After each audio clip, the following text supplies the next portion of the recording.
আসসালামু আলাইকুম রহমতুল্লাহি বারাকাতুহু। আজকে আপনাদের জন্য একটা ছোট্ট একটা আমল নিয়ে আসলাম।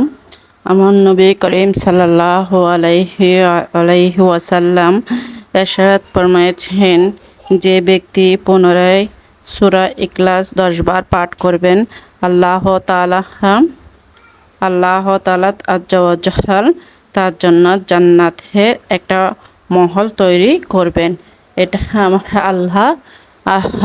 আমার রাসূল পাক সাল্লাল্লাহু আলাইহি সাল্লামকে বলেছেন। আমার রাসূল পাক সাল্লাল্লাহু আলাইহি সাল্লাম গ্যারান্টি দিয়ে বলতেছেন যে ইখলাসের সঙ্গে 10 বার সূরা ইখলাস পাঠ করবেন, তার জন্য আল্লাহ জান্নাতের একটা বড় মাকাম দান করবেন।